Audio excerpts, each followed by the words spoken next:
English Matters. When did you reach here and how long will you be here?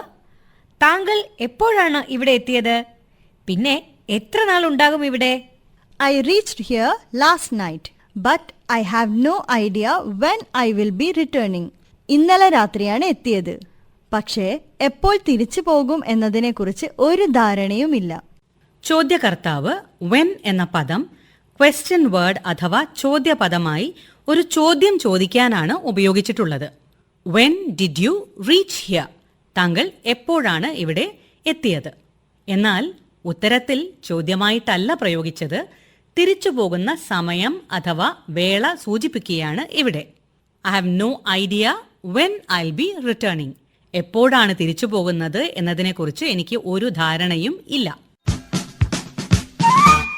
ചോദ്യപദമായി അല്ലാതെ when എന്ന പദം പ്രയോഗിച്ചിട്ടുള്ള വാചകങ്ങൾ കേൾക്കാം. Let's here sentences with when in A non question format. When, WHEN, when, എപ്പോൾ. When my mother asked me, I could not hold myself and told her the entire truth. എൻ്റെ അമ്മ എന്നോട് ചോദിച്ചപ്പോൾ എനിക്ക് എന്നെ പിടിച്ചു നിർത്താനായില്ല. ഞാൻ അവരോട് സത്യം മുഴുവനും പറഞ്ഞു. When my mother asked me, I could not hold myself and told her the entire truth. ഈ സെന്റൻസിനെ നമുക്ക് ലളിതമാക്കിയാലോ? Let us simplify this sentence. When my mother asked, I told her the entire truth. എൻ്റെ അമ്മ ചോദിച്ചപ്പോൾ ഞാൻ അവരോട് മുഴുവൻ സത്യവും പറഞ്ഞു. When my mother asked, I told her the entire truth. Do let me know when the dates are finalized. തീയതികൾ തീരുമാനിച്ചാൽ എന്നെ അറിയിക്കുക. Do let me know when the dates are finalized. Please give me a call when you are free. താങ്കൾ free ആയിരിക്കുമ്പോൾ ദയവായി എന്നെ വിളിക്കൂ. Please give me a call when you are free.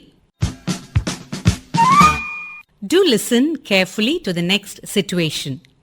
Courier വന്നു. ആ സമയം ഞാൻ വീട്ടിൽ ഉണ്ടായിരുന്നില്ല. അതായത് ഞാൻ വീട്ടിലില്ലാതിരുന്ന സമയത്താണ് കൊറിയർ വന്നത്. ഈ ഒരു സന്ദേശം നമുക്ക് പല രീതിയിൽ പറയാം.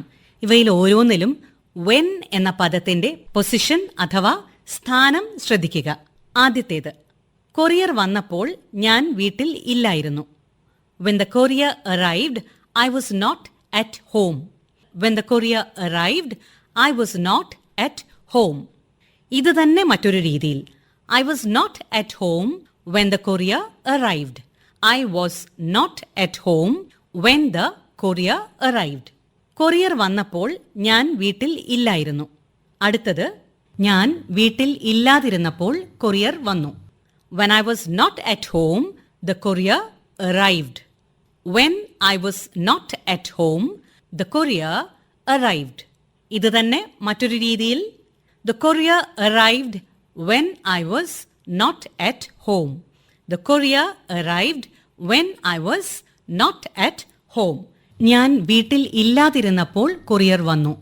അർത്ഥം ഈ സെന്റൻസസിലെല്ലാം ഒന്ന് തന്നെയാണെങ്കിലും ഉദ്ദേശം രണ്ട് വിധത്തിലും വ്യത്യസ്തങ്ങളാണ്. When I walked into the room, she came running to me. ഞാൻ മുറിയിലേക്ക് കടന്നപ്പോൾ അവൾ എൻ്റെ അടുത്തേക്ക് ഓടിക്കൊണ്ടു വന്നു. When I walked into the room, she came running to me. I do not know when the examination will begin. പരീക്ഷ എപ്പോൾ തുടങ്ങും എന്ന് എനിക്ക് അറിയില്ല. I do not know when the examination will begin. Friends, have you heard this proverb? When in Rome, do as the Romans do. റോമിൽ ഉള്ളപ്പോൾ റോമാക്കാരെ പോലെ പ്രവർത്തിക്കുക. ഈ പഴഞ്ചൊല്ലിന്റെ മലയാളം എന്താണെന്ന് അറിയണ്ടേ? നാടോടുമ്പോ നടുവേ ഓടണം.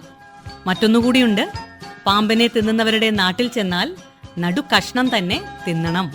ഏത് സ്ഥലത്ത് ചെന്നാലും അവിടുത്തെ രീതികളുമായും മാറിയ സാഹചര്യങ്ങളുമായും ഇണങ്ങി ജീവിക്കാൻ പഠിക്കുക.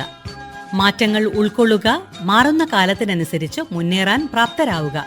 അപ്പോഴാണ് ജീവിതം സന്തോഷകരമാവുന്നത്. Let us be flexible enough to embrace the changes around us and equip ourselves with skills to move ahead in these dynamic times.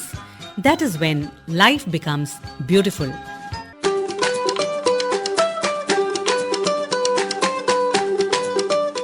English Matters, presented by Smita Manikot.